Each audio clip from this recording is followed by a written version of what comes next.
被告，既然你们承认债权债务关系是真实有效的，那就没有不还的道理。本案事实清楚，法律关系清晰，本法庭。法官，我方承认借过原告这些钱，但我的当事人由于经营困难，实在一时无法拿出这么多钱来。我们需要一些时间，我的当事人愿意制定出一个还款计划，交给法庭审查。如果法庭同意，还请择期宣判。反对。如法官所说，本案事实清楚，法律关系清晰，没有继续拖下去的道理。我方要求当庭裁判。法官，即使当庭裁判了，我的当事人也拿不出这么多钱。法律等于又一次打了白条，300多万它不是一个小数字，所以我们确实需要时间。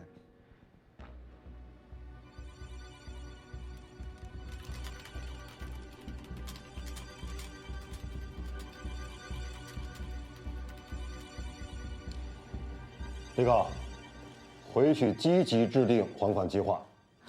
本案择期宣判，休庭。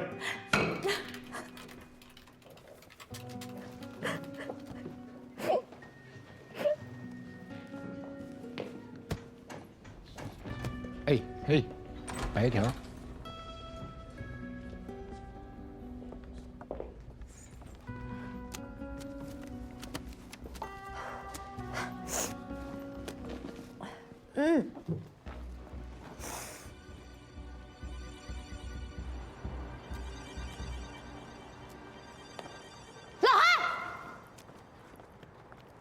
不是韩律师，你站住！你站住！跑得还挺快的呀，你啊！你干什么呀？何女士，你有事儿啊？我在你身上花了10多万，换来你在法庭上说还款是吗？那我为什么要请你啊？这事儿能怪我吗？啊？我在法庭上提出证据可能有假，要求做司法鉴定的时候，不是你说那些是真的吗？真实的债务，真实的证据，你让法官怎么办？你那什么建议啊？闹着玩呢，哄谁呢？当法官3岁小孩呢？你别废话了，下面该怎么办？不是让我们提交还款计划吗？那这计划不得制定上3个月呀？先拖上3个月再说。哎，不是躲就是拖，你还有什么别的招？你给我这说1000道1万，我最后还是得输败。这事儿打头一回你见我的时候，我已经说得很清楚了。咱这个案子只要上法庭，肯定输。那我在你身上花10多万，图什么呀我？别急呀，要是一审判咱们输了，你还上诉吗？我当然上诉啊！我怎么轻易就……我根本就没有钱还。那你就先跟我去一趟律所，咱们先签订一下2审代理协议。等您签了字儿、交了款，我再告诉你下一步咱们该怎么做。韩律师，又要交钱是不是？我还告诉你，我就是打2审，我也不委托你。随你。如果真是这样的话，那您可就是花了10几万，真就买了我上法庭说了一句还款了。哈哈，请你再考虑考虑。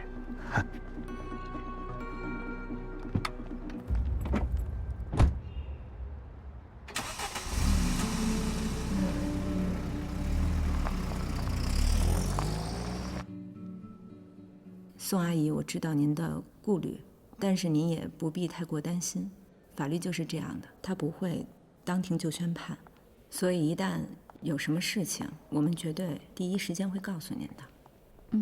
好，放心吧。宋阿姨。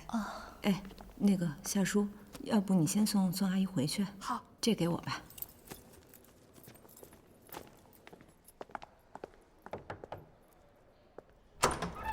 刘法官，您也说了，这个案子事实清楚，法律关系清晰，那您为什么不当庭下判决呢？当庭判决毕竟是例外情况，而且被告不是说有调解意愿要制定还款计划吗？如果分期还款可行，那原告实现债权应该比走程序再到最后执行要快吧？刘法官，何巧慧开的是小贷公司，借款人都是用钱救急，都是拿房子做担保，所以何巧慧的收入是完全可以一次性还清的，只是她不想。而且还有一个情况，您可能不太清楚，这个何巧慧在收到传票以后就跟周大民离婚了，而且把大部分的财产都转移走了。这个情况我不知道啊，属实吗？有证据吗？绝对属实，我们可以申请调查取证的。其实何巧慧他们呀，就是想故意拖延，寄希望在拖延的期间呢，让我方当事人经受不住打击倒下，最后他就可以赖掉债务。但是我方当事人确实是拖不起了，她60多岁了，身患多种疾病，她的丈夫因为没有钱治病，前几天也去世了，膝下有无儿无女的。刘法官，我方请求法庭这边尽快下判决。好吧，我们尽快做出判决。秦晋，师傅，钱交了。我交了。哎呀，请坐，请坐。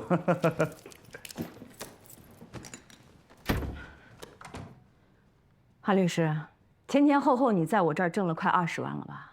我告诉你啊，如果你不能帮我保护住我的财产，这次真别怪我不客气。何女士，你说这话，你就是在侮辱我，你知道吗？行，我现在就把方法告诉你。第一，多跟法官沟通，告诉他你愿意还钱，还款计划也马上就列好了。然后说你有强烈的调解意愿，法院有调车率的指标要求，肯定希望你们调解。这一调解，咱们就又能拖好几个月。第二，实在拖不下去了，一审判决以后，在上诉期的最后一天，最好是在上诉期满的最后一刻，咱们把上诉状递上去。咱们一上诉，法院又得重新调查，这一调查，咱们又能拖好几个月。第三，也是最重要的一条，赶紧去找周大民，把那些财产掌握在自己的手里，千万别让他弄假成真，把婚真给离了。到时候你从老太太那儿骗来的钱，全让他又给坑跑了。这一点你不用担心，我已经跟大明我们都说好了，只等着官司打完了之后，他就跟我复婚。这话你也信？哎，如果我手里掌握着从你那儿得来的几百上千万，你给我打电话的时候，我肯定也说离婚是假的呀。你别忘了啊，二审结束以后，咱们还是要输的。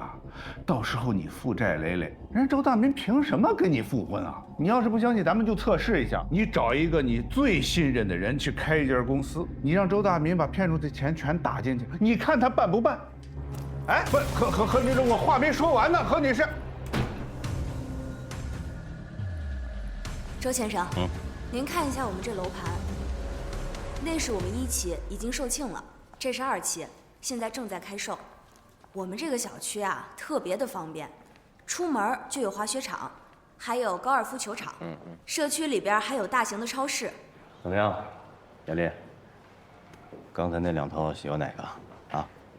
我跟你说啊，这可都是绝版户型，是吧？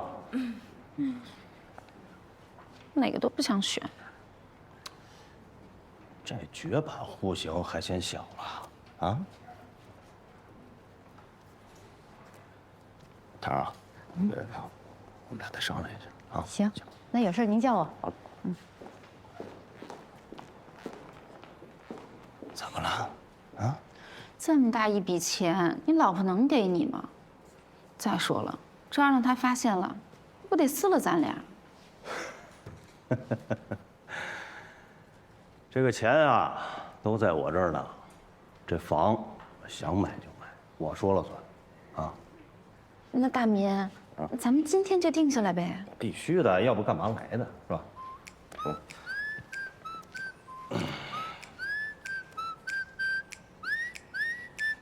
公司的事儿我接一下啊。哎，腾儿，你过来再给他说说。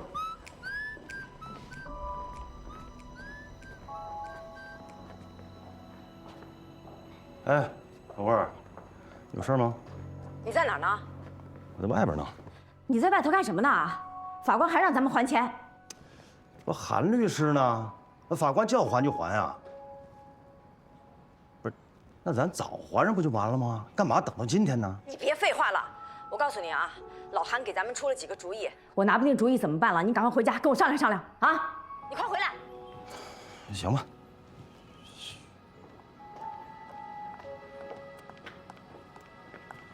大民，我觉得还是7层好，7上8下。那个雅丽啊，我那个公司啊有点事儿，我得先回去一趟。这房子的事儿呢，咱回头再说，好不好？啊，它不有2套吗？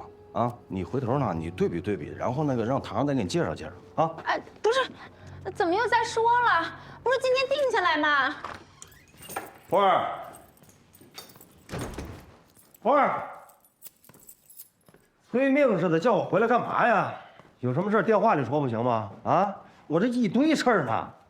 大民啊，咱们这个官司还不知道拖到什么时候，那些钱放在你那儿也是白放着，也没有办法放贷出去。那个老韩啊，给咱们出了个招，让我用我表嫂的名字开了一个新公司。你快，你把那些钱赶快打到咱们新公司里去啊！这个呀，行，慧儿啊，你说的对，咱那么多钱啊，我也不能让他全趴在账上了，是吧？不怕贼偷，就怕贼惦记。我也担心他不安全，我呢就拿他做了个投资，而且做的还都是长线的，这钱他一时半会儿他收不回来呀。就这个。你电话里说不就完了吗？我这一堆事儿呢。行，我先走了。你给我站住！怎么了？还真让老韩说准了。老，他说什么呢？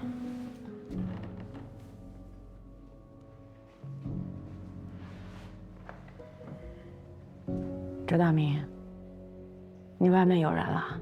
你别管我外面有没有人，你现在告诉你，你不要给我耍花招，那些钱是我的，你必须给我打回来。你给我记住，离婚是假的，财产分割也是假的。你把钱给我打回来，那是我的钱，要不然的话我就告你，我就告你。你把我何小辉，你够了啊！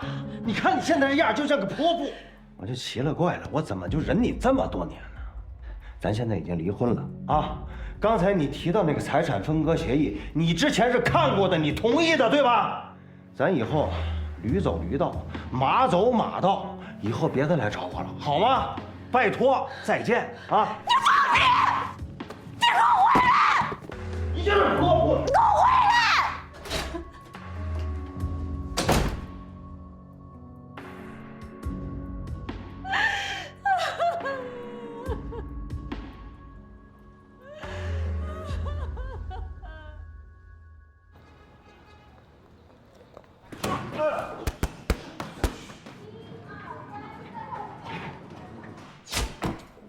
我这现在是这岁数大了还是怎么着？一拉弓这膀子就难受。你真娇气。喝点水吧。哎，杨叔啊，我跟你说个事儿。我这来了一活，2口子闹离婚，找我的是那男方，但这男的我实在下不了嘴，我觉得你得过来帮我带带他。怎么就下不去嘴呢？哎呀，缺钱，还缺德。嘿，你说你这时候想起我来了，啊，你是自己接这案子，怕接受良心的谴责，你叫上我，这就转嫁你的道德包袱了，是不是？然后你就可以安心的收你代理费了，是吧？不是，说实话呀，可是这么多年，我就想跟你学你身上那点，就是当律师的时候不带良心，但我真学不到啊，就是太正直了，一到这坑节上我就忍不住。来，你看一下这个。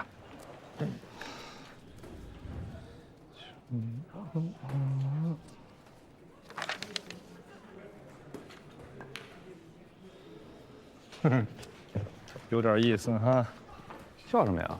嘿，你说巧不巧啊？我这有个活儿啊，找我的呢是个女的，很有钱，很善良。嘿，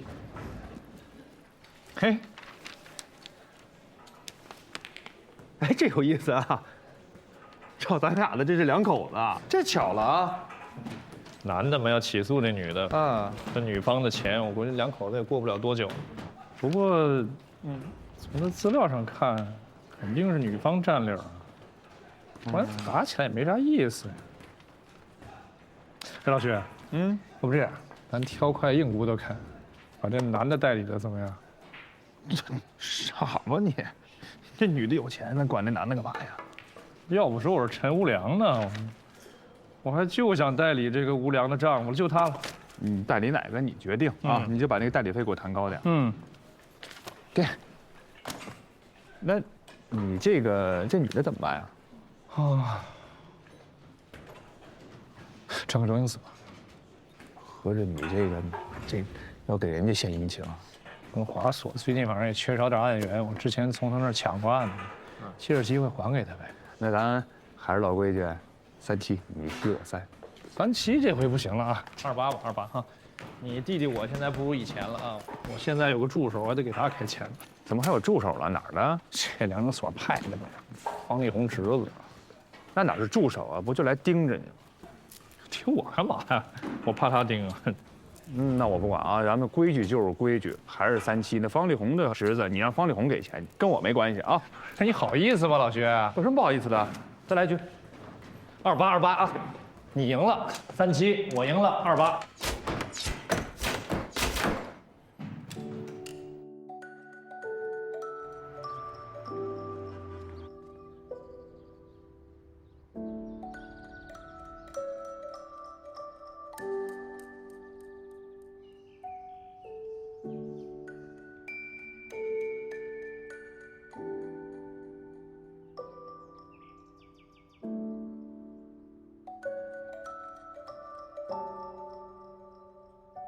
对方就是想一边拖延时间，一边把这财产转移走，逃避债务。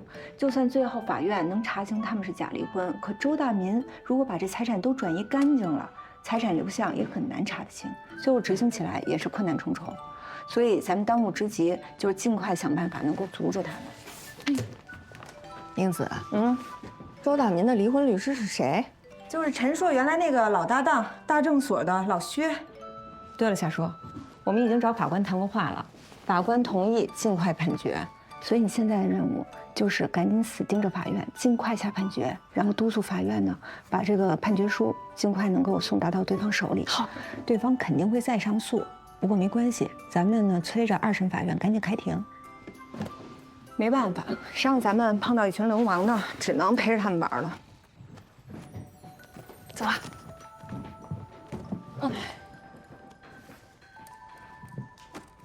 这次也许咱们什么都不用干，他们自己内部就会乱起来。什么意思啊？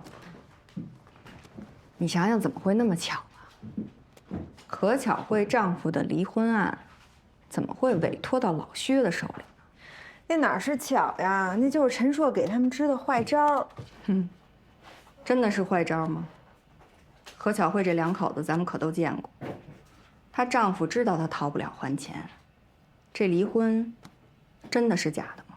那你的意思就是说，那何巧慧本来想着假离婚，但是她丈夫呢想趁机弄假成真？不存在弄假成真呀，只要2个人手续办了，那离婚就是真的。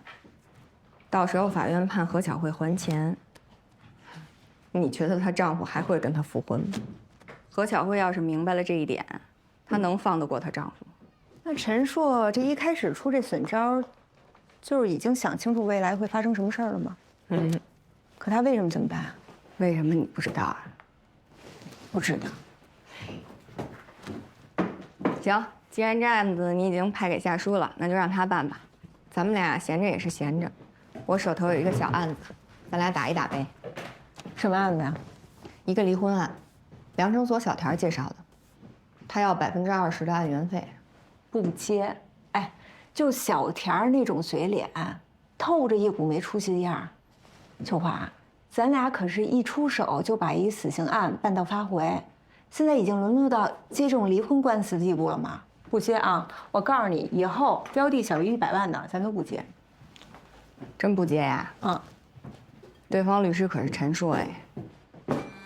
陈硕，不是，陈硕现在已经沦落到接这种官司的地步了吗？那我就不知道了。反正对方代理人那一栏里面写的是他，你考虑考虑啊。有点意思。我跟你打赌，就是罗英子要是听说跟我打对头，这案子他肯定就秒接了，你信不信啊？恨不得有机会要报仇呢。行，姐接了啊。不信，非把你打到服气不可。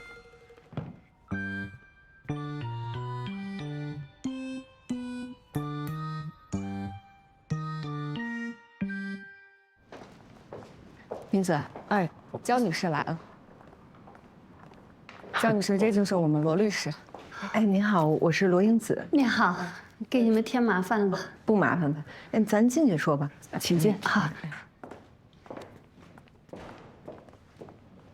你好，你好，我是陈硕。赵伟。坐，这蛤蟆精帅酷。哎，陈律师。哎，我的朋友给我推荐的是薛律师，可是薛律师把我转包给了您，他还跟我说，就没有您打不了的官司。过奖了。哟，那您就是那个焦家私房菜的创始人和老板呐？是。秋华，焦女士，您接着说。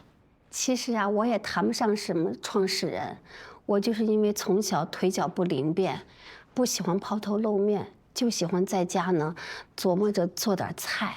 这不是后来，老公跑了，留下我们孤儿寡母，没办法呢，这才出来开了那么一个小饭馆，没想着就做出了名气，现在变成了5家了。焦家菜，你是说焦家菜的创始人是你老婆？我也是这回回来才知道的。我走的时候，她还是个只会抱着孩子求我别走的小媳妇儿呢。这没想到我一走18年，她居然成了老板，还开了5家店。是，焦家菜有名，我们都知道啊。但我就有一点不太明白啊，赵先生，你说你们家里有这么大一棵摇钱树，那您当初怎么还离开了呢？当初，谁能想到后来的故事啊？我当时找他也是没办法，我一个人到靖北来北漂，要工作没工作，要房子没房子，饥一顿饱一顿。他不是靖北当地人吗？有户口啊。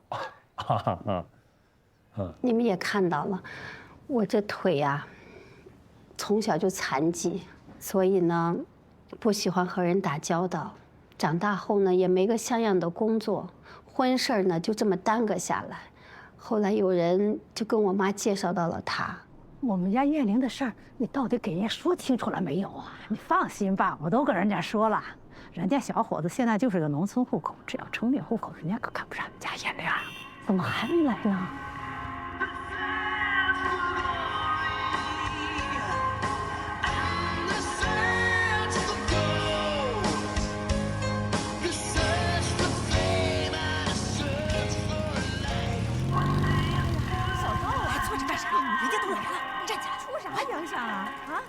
大动静！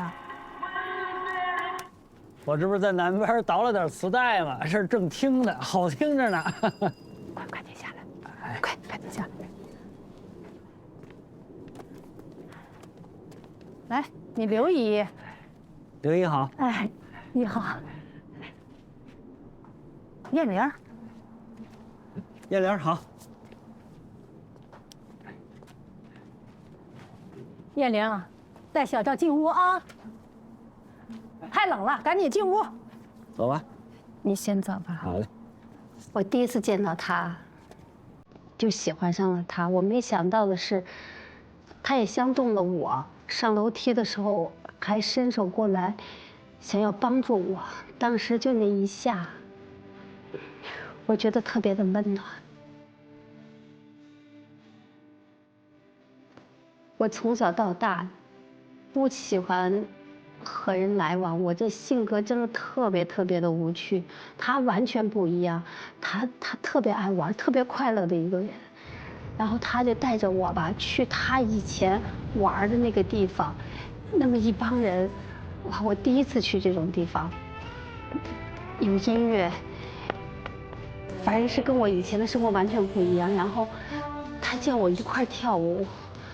我哪会呀，我也不敢呀。当时我真的是不知道该怎么带在那，结果他就带着我一起跳，他让我脚踩在他的脚上，就那么跳，跳了一整首曲。他他也会骑着他那个胯子，带着我满城的逛，满城的跑。我从来没过过这种生活，这是另外一种生活。他告诉我，生活可以换一种活法。师傅太快了！你先别管快不快，我就问你高兴不高兴。我告诉你吧，什么也没有高兴重要。就这么快乐，就这么温暖。其实，这种美好的东西，一直都支撑着我。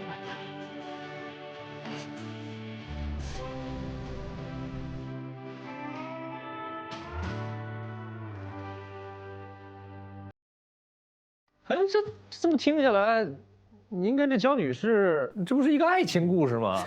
哎呀，陈律师，你可太逗了，爱情。他是个瘸子，要模样没模样，连整话都说不利索，我怎么能爱上他呢？我们没多久就结婚了，结婚11个月以后，我生下了我们的儿子。我本来想有个孩子之后，我们的婚姻就能够稳固下来。可是谁能想到，孩子4个月大的时候，他连个招呼都没打，就跑了。跑哪儿去了？后来我知道他的消息，说是和朋友去广东了。我有了他的电话号码，我就给他打电话。我一直打，他不接，再打，后来他把电话号码就给换了。孩子10个月大的时候，我又得到了他确切的地址，在广东。我带着孩子就冲过去。我记得当天我在楼下等，他在楼上，就是不下来。我就那么守了1天。后来他索性爬楼顶跑了。狗血。焦女士，那他出走的这些年，他给过孩子抚养费吗？没给过，他这个人特别贪玩，手里也存不住钱。再说了，他当时在金北打工的时候也没一份像样的工作，所以当时在家的时候，那些日子也都是花我挣的。老婆不想要，那孩子总是自己的呀。他不是亲生的吗？是不是？是。那对呀，那亲生的，您怎么能一走18年管都不管啊？不是我不想管，是管不了。我连我自个儿都喂不饱，我咋管孩子嘛？那这18年，您在南方都做了些什么呢？玩呗，我天生爱玩。这些年，在哪个行业也没干长久。跟朋友做过生意，赔了；跑过运输，赔了；还干过快递，也赔了。哎，我还在海上倒腾过东西呢，也赔了，倒是赚了，但是被逮了，钱没落着，还在局子里蹲了好几天。哎，你说人这一辈子，不就那么回事儿？钱算个什么东西？见识多，才算没白活，你说是不是？是，您真了不起。家里的老底呢，很快也花完了。这我身边还带个那么小的孩子，我也没办法。日子是真的挺难的，我就在家哭。我哭了好几个月，没人管我，真没人管我。后来呢，没办法，我就试着开了一家小饭馆。没想到大家就特别爱吃我做的菜，我就从1家做到了5家。然后又从小弄堂开到了现在这种高档酒楼，我一个人管不了，然后我就请人帮我一起来管。这没想到，你看我这个以前在人前连个话都不敢说的人，现在也算是有了一份自己的事业。还有我的儿子，我的儿子特别争气，去年还考上大学，现在在学校住校呢。就在这个时候，他回来了。谢谢你们，今天亲自过来。赵总，你请留步吧。不要，我送你们上车，没问题的。希望咱们呀这次能够合作的顺利。一定的。备了点店里的特产酱菜。您客气了啊！再见，再见。好，再见。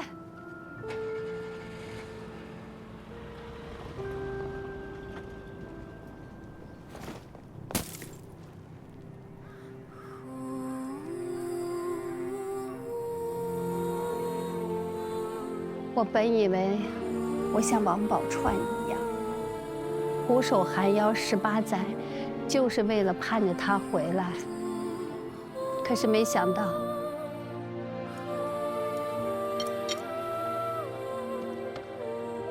焦总，你的打卤面好了，吃点面。有这个谁还吃面条啊？倒酒。哎，别动，让他倒。你不是老板吗？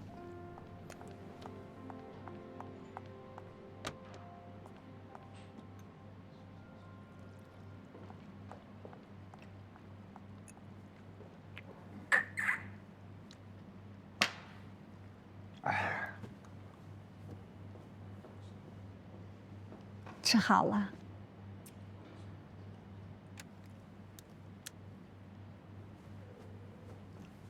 袁玲儿，我是回来离婚的，酒不错啊。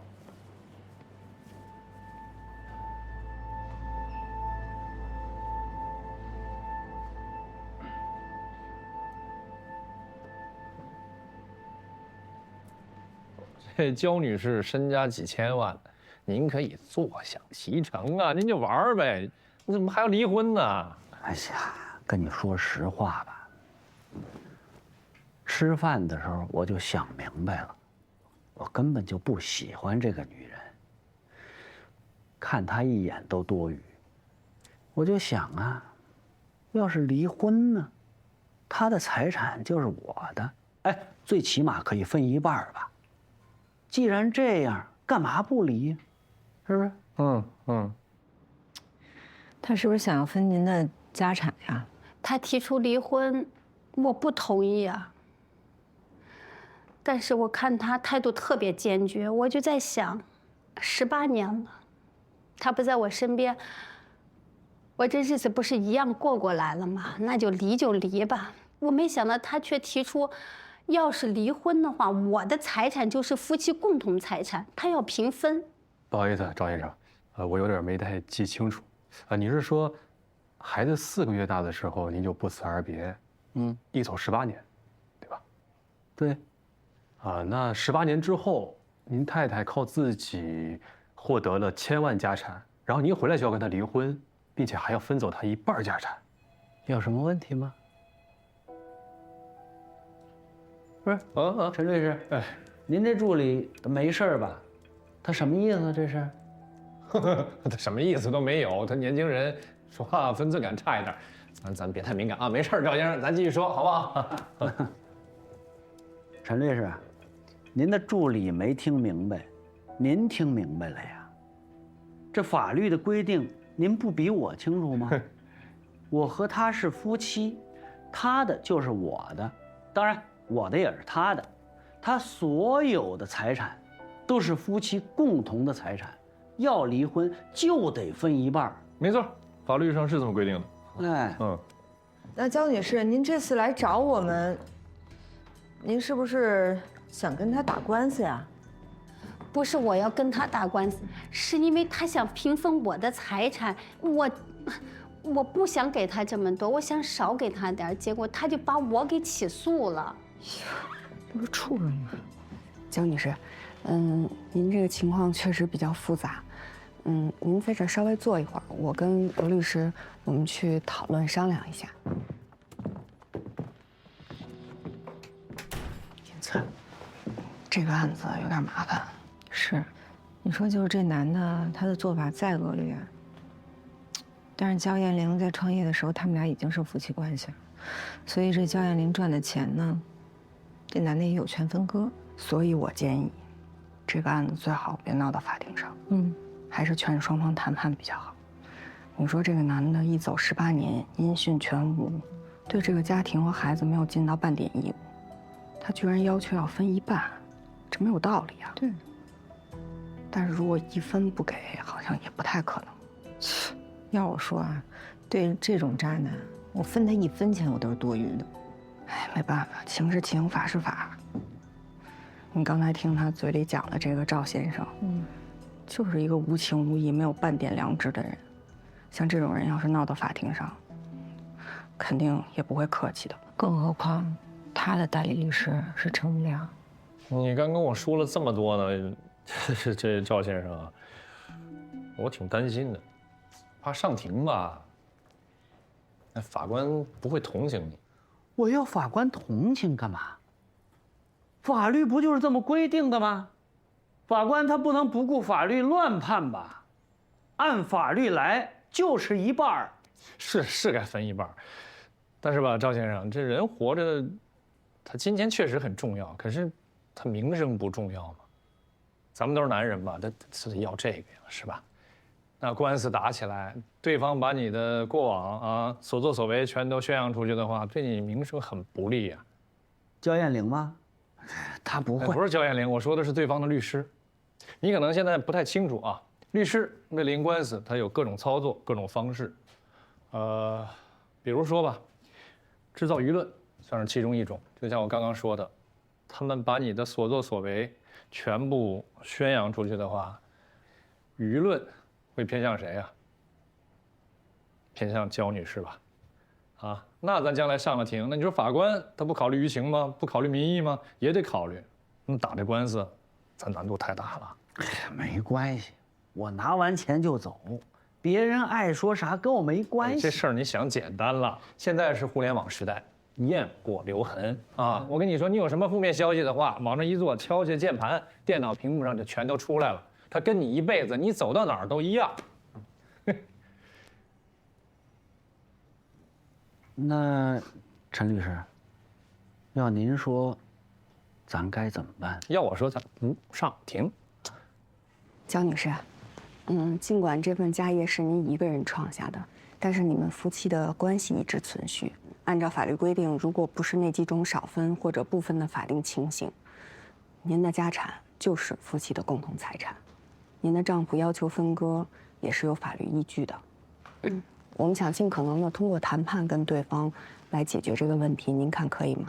可以的，我也不想上法庭，毕竟夫妻一场，还是孩子的爸爸，我不想闹得太难看了。我的意思是呢，咱们通过去谈判的方式去解决这问题去。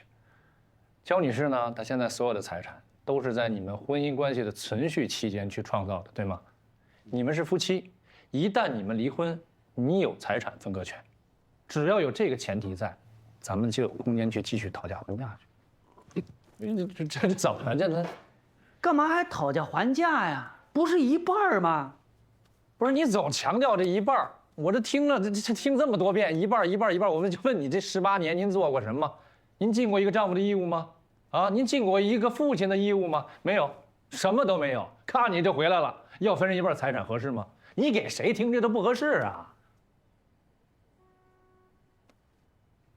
但您放心吧，我们呢非常专业的律师，所以会为您争取最大的权益。您想想，咱们跟他们谈一谈行不行？对方要求分割夫妻的共同财产，那您的底线是什么？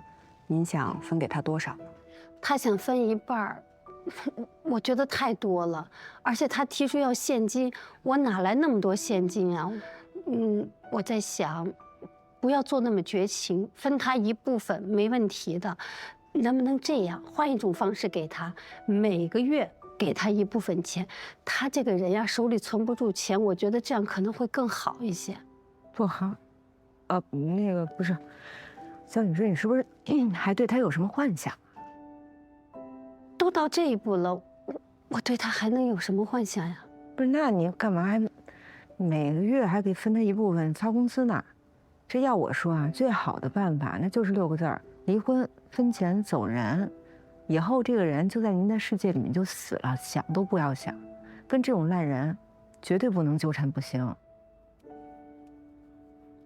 这样吧，咱们就先跟他们联系，先开始谈判，好吧？好，那行，焦女士，那您就先回去，等我们联系好了这个谈判的时间和地点，我们再通知您。好的啊。另外，我还想再多提醒您一句，这段时间如果他联系您了，我们建议您不要见他。好，那我们送您。好。对了，焦女士，那我把那个委托书啊，还有协议，我先把那电子版的发给您，您回去先看看哈。好。焦女士，那焦女士我们就不送了。好。到时候咱们随时电话联系啊。好，再见。再见，焦女士再见。不是，你这一会儿送又一会儿不送的，有病吧？我刚才接他上来，走这一路，他总是落在后面，他是为他这条腿自卑。咱们坐着，他起身，他会觉得咱们在背后看着他。你说这走廊这一条路，咱们要是送他，他会觉得咱们在后面这样看着他，我怕他心里不舒服。哟，够心细的呀！哎，我平时怎么没看出来你这么善解人意？我这不是分对谁吗？像您这样拥有一颗大心脏的人，平时也不需要我解。你少扯我，我说你跟夏叔呢。你赶紧给人对方打电话约谈判的事情吧。不是，凭什么咱们给他们打电话？为什么不是他们给咱们打电话呀？大姐了，你能别因为对方是陈硕你就端着吗？咱们是被告，咱们不主动打电话，那咱们就只能等着上法庭了。那反正我不给他打，要打你给他打。你爱打不打？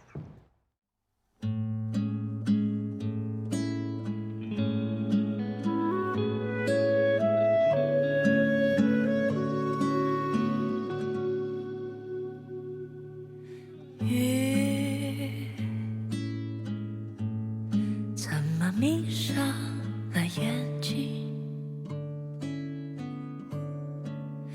等待一束风来把它唤醒。